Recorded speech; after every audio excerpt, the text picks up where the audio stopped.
પાટીદારોને 3-4 બાળકોને જન્મ આપવા પાટીદાર અગ્રણીએ સૂચન કર્યું. વિશ્વ ઉમિયા ફાઉન્ડેશનના પ્રમુખ આરપી પટેલનું આ મોટું નિવેદન. પાટીદાર સમાજમાં વન ચાઇલ્ડ અને નો ચાઇલ્ડનો ટ્રેન્ડ ચાલી રહ્યો છે. પાટીદાર સમાજનું સંખ્યાબળ ઘટી રહ્યું છે. પાટીદાર સમાજમાં હવે 3 થી 4 બાળકોને જન્મ આપવો પડશે. સમાજનું અસ્તિત્વ ટકાવવા 3 થી 4 બાળકોને જન્મ આપવો પડશે. તો સંખ્યાબળ ઓછું થવાથી સામાજિક અને રાજકીય શક્તિ ઘટતી જાય છે. તો પાટીદાર અગ્રણી અને તેમનું આ મહત્વપૂર્ણ નિવેદન.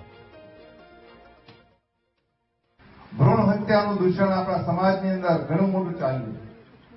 ધીમે ધીમે જાગૃતિ આવી તો ભ્રૂણ હત્યા બંધ થઈ. તો એક નવો જે ટ્રેન્ડ જે ચાલુ થયો છે, વન ચાઇલ્ડનો ટ્રેન્ડ ચાલુ છે. વન ચાઇલ્ડ અને ઘણા વળી પરિવારો તો જેટલા સોફિસ્ટિક બન્યા છે એની અંદર હવે નો ચાઇલ્ડનો ટ્રેન્ડ ચાલુ થયો છે. No child.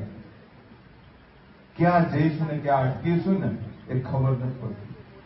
એટલે સમાજે કોઈ પણ મિટિંગની અંદર આ વાતની નોંધ અને ચર્ચા 100% લેવી પડશે કે હવે આપણા દીકરા દીકરીઓને કહેવી પડશે કે ઓછામાં ઓછા 3 થી 4 બાળકો તો જોઈશે જ. આપણા દાદાઓને યાદ કરો, 7, 8, 9 ભાઈ બહેન હતા આપણે. અને આજે પરિસ્થિતિ બદલાઈ છે. આજે ઘણાના ઘરની અંદર કાકા કહેવા વાળું કોઈ નથી, મામા કહેવા વાળું નથી, ફુવા કહેવા વાળું નથી. આવનારા દિવસો એ પણ આવી શકે કે બજારની અંદર બોર્ડ લાગતા હશે કે અહીંયા તમને ભાડેથી કાકા મળશે ને અહીંયા ભાડેથી મામા મળશે.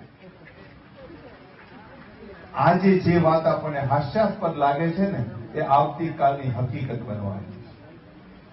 કારણ આપણે એવું માનતા હતા કે હિન્દુસ્તાનની અંદર એવું ક્યારેય ન બને કે હિન્દુઓને ભાગવું પડે. આજે તમે વિચાર કરી લો, કાશ્મીરથી ભાગ્યા, ત્યાંથી લઈને પશ્ચિમ બંગાળમાંથી ભાગ્યા, ત્યાંથી લઈને બાંગ્લાદેશમાંથી ભાગ્યા, ભાગતા જ રહ્યા છીએ. ક્યારે એટેકિંગ ગેમ આપણે રમી નથી શક્યા અને એનું જ કારણ કોઈના કોઈ સ્વરૂપની અંદર આપણે ભોગવતા રહ્યા છીએ.